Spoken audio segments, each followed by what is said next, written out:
Salut tout le monde, salut Annick, bienvenue Allô? au deuxième coup de cœur en série. Merci d'être là avec ta superbe vue en arrière. Merci.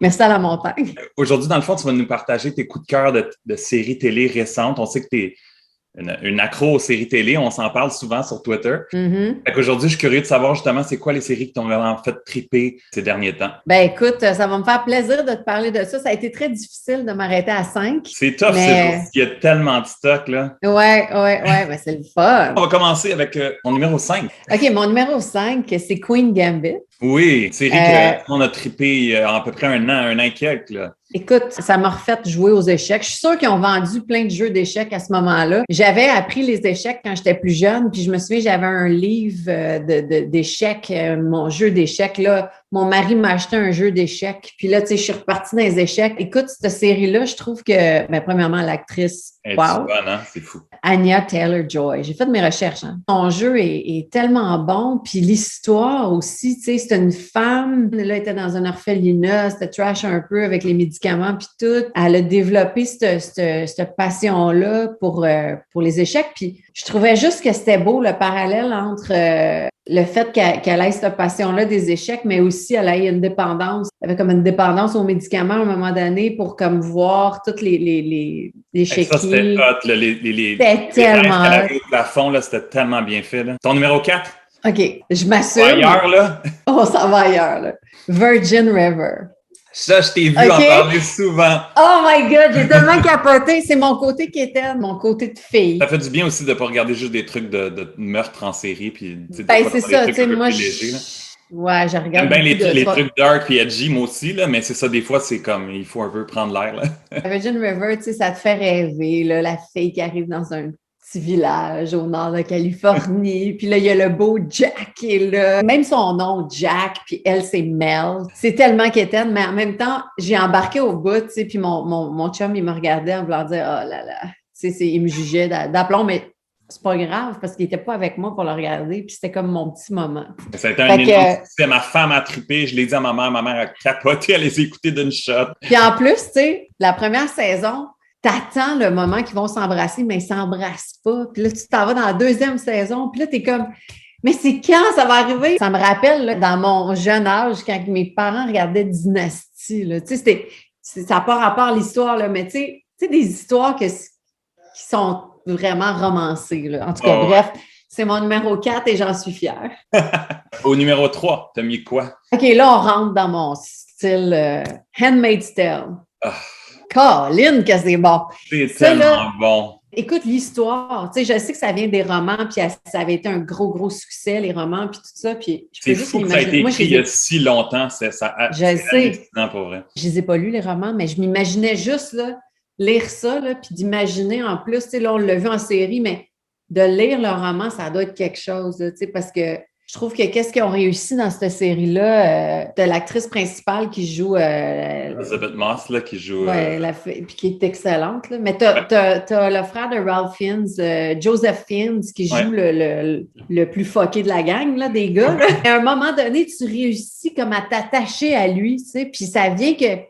Hey, c'est des personnages complexes, là, même Elizabeth Moss, l'actrice principale, des fois, t'es comme, elle est élevée, mais elle vit tellement des choses. Moi, je suis vidé, des fois, juste à la regarder jouer, je me dis, ces journées-là, à la fin de sa journée, elle peut être brûlée raide. Là. Écoute, oui, puis à regarder, faut pas que tu sois dépressif quand tu regardes ça, tu sais, c'est vraiment comme une série lourde, c'est lourd. Anxiogène, là, tu sais, c'est anxiogène d'aplomb. Là, t'as tout un... Tu veux tellement pas être dans ce monde-là, tu sais.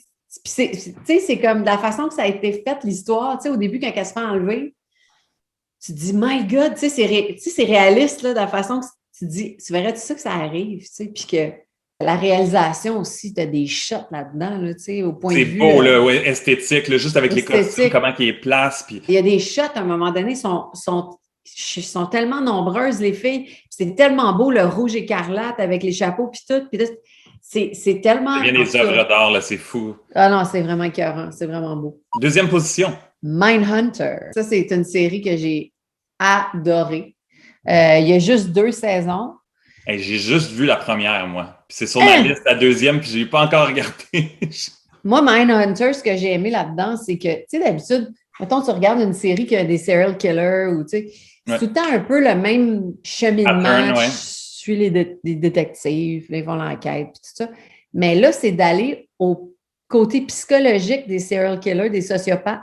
Aller à leur rencontre, là. Aller à leur rencontre, puis comprendre pourquoi. Puis là, quand tu vois l'enfance du sociopathe, puis là, tu te dis, hé là là, OK, là, on peut comprendre un peu qu'est-ce qui s'est passé dans sa tête, tu sais. Mais ça, moi, j'ai adoré ça parce que c'est très lent comme série, tu sais. Moi, au début, là, écoute, on l'a écouté ensemble, Patrick et moi, là. Je m'endormais, tu sais. Des fois, je m'endormais parce que c'est lent, là. Il faut que tu sois réveillé parce que tu es comme... Mais quand j'ai pogné le beat, j'ai vraiment, vraiment aimé ça. Je l'ai réécouté après parce que Patrick a continué à m'amener. Il dit, ben là, tu t'endors tout le temps. Fait moi, que là, je vais l'avancer. Moi, on va continuer. Puis finalement, on s'est rejoints à un moment donné, mais j'ai vraiment beaucoup aimé ça. Puis j'ai aimé la réalisation. Oh my God. La réalisation puis la direction photo. C'est dans les années 70. C'est tout dans les mêmes... les acteurs sont super bons. C'est pas des méga noms. Tu sais, il y a quelques visages qu'on reconnaît, mais c'est pas des méga noms, puis ils sont vraiment pas. Mais ils sont bons, les deux détectives, là. Ils sont vraiment bons. Leur chimie entre les deux, là. Ouais, puis non, j'ai vraiment beaucoup aimé ça. Mais il faut que tu regardes la deuxième saison. Là. Clairement. Elle est vraiment bonne. Vraiment bonne. C'est ton numéro 1. Ouais, t'as hâte de savoir c'est quoi? Je suis vraiment curieux. C'est ma série, ultimate série. Peaky Blinders.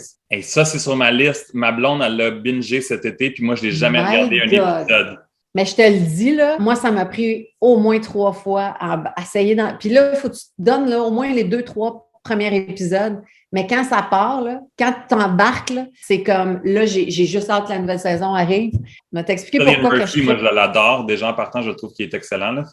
Ben moi, je tripais pas tant sur cet acteur-là. Je sais pas, je trouvais comme il y avait comme une arrogance ou je sais pas trop. Mais dans Peaky Blinders, je suis tombée en amour bien raide avec. Là, je veux juste voir tout ce qu'il fait. Côté look, côté esthétique, côté costume, je capote. Tu sais, je veux dire, si tu regardes mon dernier album, je suis habillée un peu de même. Là. J'ai des casquettes à la Peaky Blinders, mais ça fait super longtemps que j'aime ce look-là. C'est en Angleterre que ça se passe. C'est comme un Sopranos anglais. Tu sais, c'est comme des gangsters. Tu sais, c'est vraiment intéressant. Puis le scénario, il est vraiment bon. C'est super bien écrit. Puis encore une fois, tu es dans une histoire que, tu sais, Tommy Shelby, lui qui Cillian Murphy, son personnage, tu sais, au début, c'est un asshole. Tu te dis, hé, tabarnouche, tu veux pas tenir avec ce gars-là, tu sais, puis il est spécial, puis il est violent, puis tout. Mais tu découvres son côté.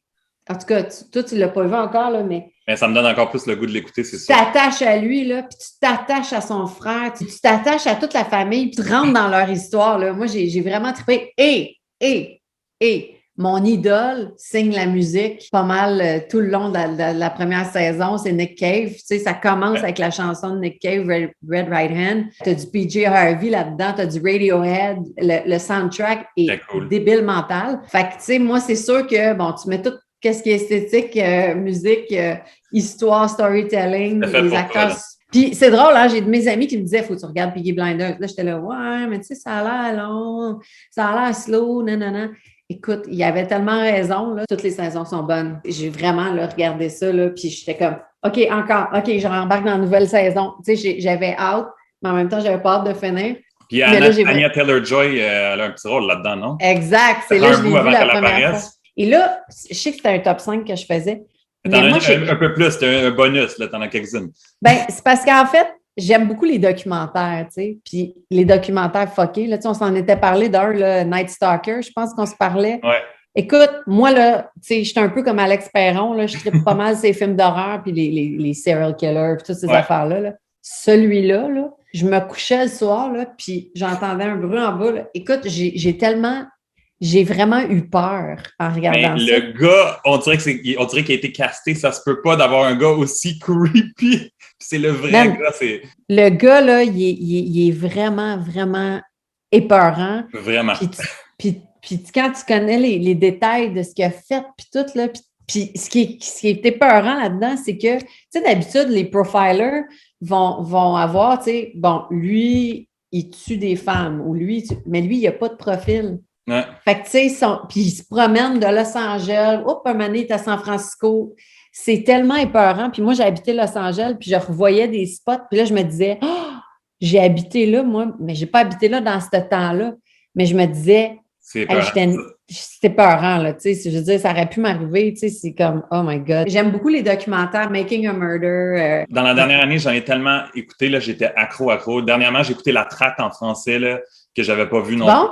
Oui, moi, j'ai vraiment aimé ça. J'ai trouvé ça super intéressant. Puis c'est des invasions de domicile, mais ça tourne souvent violent. Puis c'était dans le West Island, à Laval, puis tout ça, en 2006-2009. Ah oui, de Patrick Lagacé?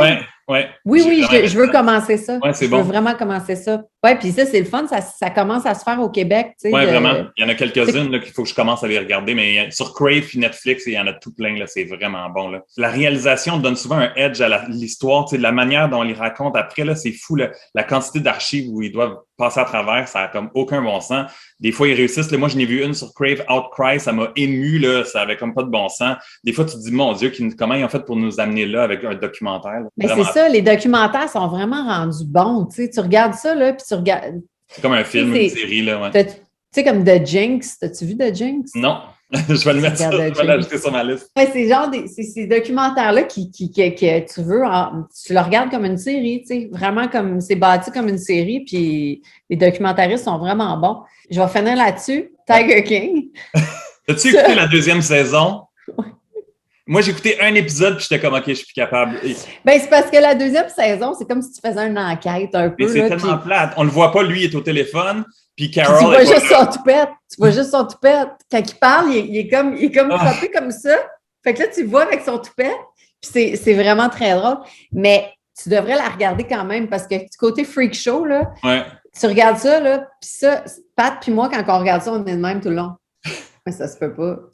Mais son nom même. Si on aurait eu un film comme ça, si on aurait eu un film comme ça, puis on n'y aurait pas cru, on aurait dit c'est too much. Là, regarde ces personnages-là. Ah non, c'est ça. Tu te dis ça se peut pas. Ce monde-là, comment qu'ils peuvent. Mais tu vois qu'il y a un pattern qui s'établit entre les personnes qui ont des tics.